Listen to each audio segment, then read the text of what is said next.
สบายดีพี่น้องกองปลายวันนี้ก็พาพี่น้องมาร่วมงานสถาปนกิจศพหรือว่างานน้อมส่งสังขาร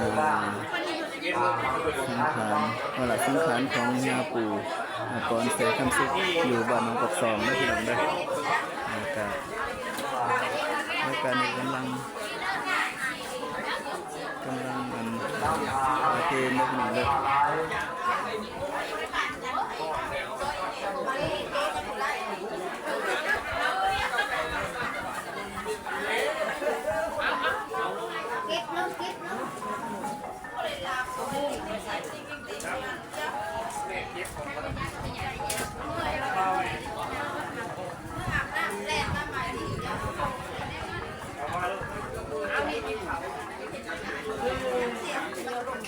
ว่าเสียมึงเข้ามาเบิกไปตู้อีกครั้งนึงอีกมึงเข้ามาเสิร์ฟ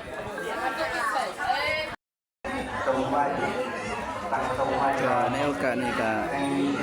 กำลังเตรียมเริ่มพิธีให้ศพของยาปู่บุญพรแสนคำสุขจันทร์วะโลหอบสระหงทางกำลังเก็บเนื้อเก็บตัวพี่น้อง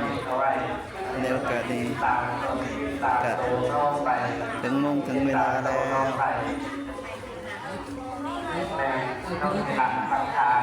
สนับสนุนกำลังตามตรงเข้าไปตุกบอลมีศรัทธาการลงรักคุยงานก็ดีฝากไปเพื่อให้ห้องคุ้มครองในเรื่องของเรื่องของเราเอาแม่ขาวแม่ขาวเลยที่เอาถอยลงมาเลยเสร็จถอยนั่นคือก้อยเลยฝากตรงเขาไว้เป็นเรื่องเขาไว้เท้าของที่ฝากเขาไว้ไม่ใช่เรื่องนี้เลยมาดูได้มีต้นยันและพระเจ้าสถานวัดทั้งหลายผู้ที่มีจิตใจเสื่อมศรัทธามาทุกสารทิศได้มาน้อมส่งดวงวิญญาณของยาปู่ก่อนแสนคำสุขจันทร์วัดโลในมื้อนี้เด้อพี่น้องเด้ออยู่ที่วัดสระผมบ้านหนองปากซอง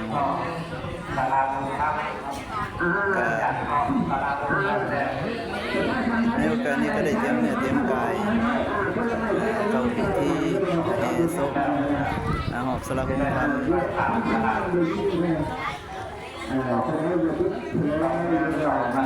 หลังจากนั้นแล้วก็จะ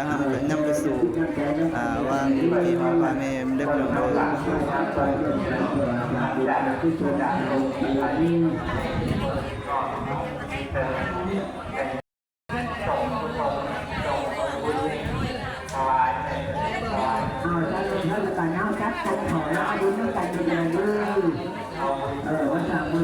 ในโอกาสนี้ก็ได้ศพของยาปู่ตอนเส้นสุขเส้นสมสุขเส้นสมบูรณ์นอจันทร์วัดโลนอสระหงธรรมได้พี่น้องได้โอกาสแล้วนี่ได้โอกาสเฮียศพของยาปู่ก่อนเส้นสมบูรณ์และได้พี่น้องเดินนี่กำลังพี่น้อง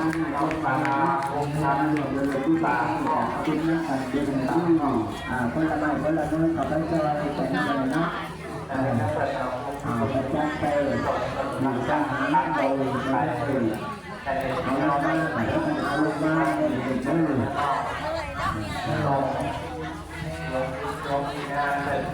ไปสู่ปกปูดีไปสู่สุขสันติให้ปกปูดีตั้งแต่ทางลงไปสุขงานก็ดีไม่ผ่านน้องรอไหว้เองแต่ถึงไปปกป่าขันป่าสุขป่างานก็ดีเอาไว้ด้วยกัน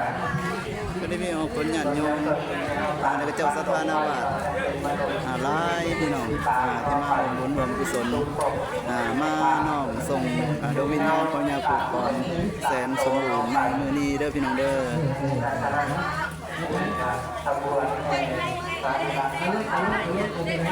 ยำสุกกำลังเดือดพ่อสาราองค์ทำเรา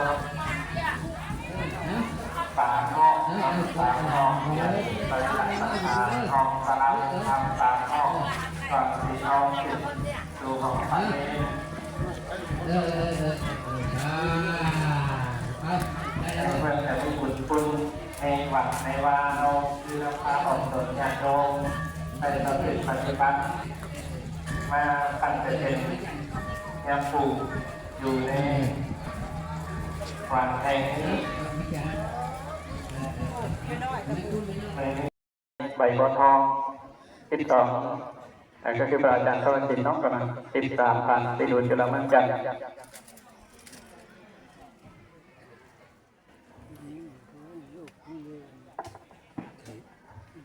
ต่อไปก็จะเป็นรายนามพระอาจารย์ในองค์ที่จะออกพิจารณาพระมงคลคนหนึ่งขออาราธนมนต์ญาติทรงพิษเป็นแก้วปัญญา2อาราธนมนต์ญาติทรงพิษไปสมบัติวัดตามปลาย3ขออาราธนมนต์พระอาจารย์ตู่ศรีจันทราแก้วกองทิพย์ภาพรคณะอบสศูนย์กลางนครหลวงเวียงจันทร์และห้องประธานอบสแขวงพงศาลีขออาราธนมนต์ยามพอเพ่งยามพอเพ่งวัดพงดงพงอาราธนมนต์พระอาจารย์สร้างวัดพังโท7อาราธนมนต์ยามพอมีวัดบ้านปลาไหล8พระอาจารย์อินทร์ประเสริฐปุญญวงศ์พระอาจารย์เทียบ9พระอาจารย์ภายวัดน้องใส10ยามพอรามนวัดหัวเมืองเหนือเอานิมนต์เลยกันหน่อยตามรายนามเอานิมนต์เลยทางในคนแดดเนาะขออนุญาต11พระอาจารย์อ่านบอกออกวันนี้วัดพ้นน้อยกันหน่อยพระอาจารย์วัดพ้นน้อยพระอาจารย์ตาย12พระอาจารย์รองวัดห้วย13พระอาจารย์เล่งวัดหนองปักซองกันหน่อยขอนิมนต์พระอาจารย์ถ่ายหน่อยเอานิมนต์กันหน่อยทางญาติโยมคนกระเดชทางองค์กรอันเดอร์ปฏิญาณวัดธรรมทางคณะการนำทางครูบาอาจารย์เขานำนิมนต์แล้วก็ตามรายนามปีขน่อยได้ผ่านเพื่อประหยัดเวลาออกความร่วมมือนำคณะสัทธาและครูบาอาจารย์เอา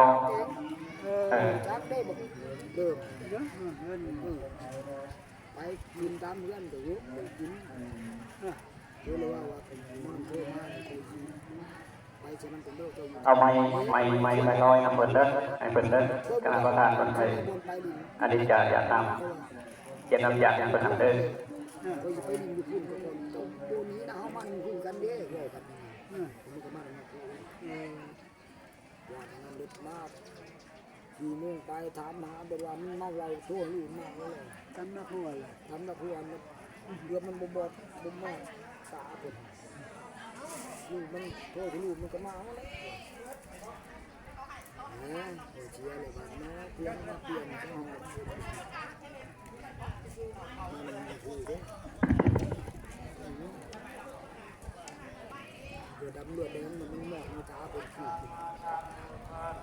นะโมตัสสะภะคะวะโตอะระหะโตสัมมาสัมพุทธัสสะนะโมตัสสะภะคะวะโตอะระหะโตสัมมาสัมพุทธัสสะนิจจาวัตตังคาลาอุปาทวายะธามิโนปัสสวานิโรสันติวัตถุโกนิจจาวัตตังคาลาอุปาทวายะธามิโนปัสสวานิโรสันติเตสังอุปาสโมสุโกนิจจาวัตตังคาลาวายธามิโนปัสวานิโรสันติเตสังอุปาสโมสุโกสัพเพสัตตมาลันติจามาลิสุจามาลิตาเรอังมาริตามินาติเมนะสังสายโยตัติเมกัติเมอัติเมตาสักขาจาเมเตตานังดักขินังดัตตาบุเปกัตตามานุสลังยอกมี9 โมง 10 โมงนั่งไทยช่วงใดเจอเห็นแบบไปบอกเขาจับมันไป นาทินังสังฆัมลิตุปาลิติตาติฆาลันตังอิตายาตตานาโตปะกัมปะดิโตยะติธัมโมจายังวิตาติโตเปตนาอุตตะจักตาอุนาลาภลัญญังวานุภาตินังตุนีปุญญังวัตตังอนัปปัปพันติ คัดตัวนี้นั่งจะทนข่าวเราว่ามันเป็นกับเป็น มันไม่ว่าจากเลย บัวทองคอยบุรีนั่งบัวอยู่กับเป็น สาธุระดับเป็นที่หนึ่งกันไปก็จะเดินขึ้นไปกับนั่งที่เดิมฟังจะเดินตอนนี้มนต์ครูบาอาจารย์ได้เป็นอะไรตรงประกาศเป็นตั้งใจตั้งใจให้คนไปเป็นสู่สุคติในบ้านมหาญาในละเล่นเด้อขอถามในละนึงโดยต่อกันนิมนต์เจริญพรไม่ใช่ในตาเอาไปเลยเด้อเอาไปเลยตามมากันขอบคุณกันเนาะเป็นกันในตลาดเวลามาห่วง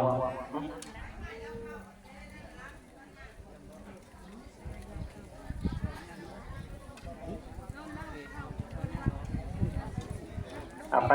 ต่อกันเลยให้ติดกันเนาะเพื่อความงดงามบางเป็นการในทายโหการดึกไว้โดย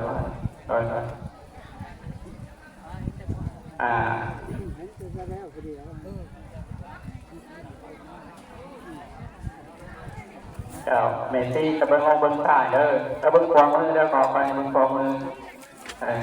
การนำเป็นนับโยมนำ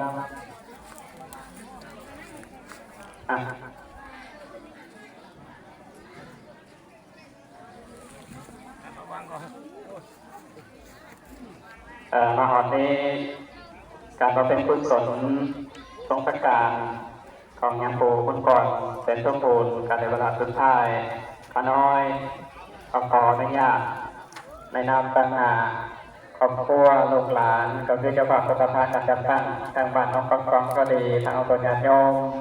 ขออนุโมทนาขอความใจนำพ่อแม่ครูบาอาจารย์เดินสละเวลามานั้นว่าเป็นกุศลปกตกของยามปูในครั้งนี้ขอให้ครูบาอาจารย์ทุกองค์จงมีพลานามัยเข้มแข็งเป็นห่มโพห่มใจกระลูกหลานต่อไปก็ได้มีพลานามัยสมบูรณ์อย่าเจ็บอย่าไข้ขอความใจมายังศรัทธาส่วนญาติโยมก็คือการจัดตั้งการนำขันเมืองทุกฐานทุกคนที่ได้สละโอกาสมาร่วมงานปกตกในเมื่อนี้ขอความใจมายังศรัทธาการนำขันบ้านก็คือบัตรน้องประกอบความเหลวส่วนญาติโยมศรัทธาแต่ละบ้านมาร่วมงานขออวยพรให้พ่อในบรรดาท่านจงมีแต่ความสุขความเจริญปราศจากโรคภัยไข้เจ็บเอาบุญกุศลที่เราได้สร้างอดีตชาติอดีตปัจจุบันก็ดีจงไปนำฟังสู่เป็นนิ้วหนุนจงปิดวิญญาณของยาปูบอกจงไปสู่สุคติตลอดกาลเอาทั้งหลายก็มีแต่ความเจริญตัวกิจการงานของบริษัทดีเด่นเป็นสุขปฏิวัติราชการขน้อยในนามพิธีกรที่พาประการใดปกครองในการจัดเลี้ยงรายสื่อก็ดีรายน้ำบอกตัวเถินก็ดีก็ขอประทานอภัยถือโอกาสขอไปนำพ่อแม่ครูบาอาจารย์และศรัทธาการนำการเมืองการจัดตั้งการบ้านและตัวญาติโยมทุกคนเด้อขอประทานอภัยขอขอบใจมายังประธานว่ามาคำมาย่อขอถือโอกาสแจ้งมายังประธานตัวญาติโยมเติมในการบำเพ็ญกุศลมือเก็บดูในมือวันจันทร์ที่เราทานในบ้านเก็บดูวันจันทร์แต่งออกผลเก็บดูอาทิตย์เป็นวันข้ามเป็นมือตักบาตรแต่พระสงฆ์สามเณร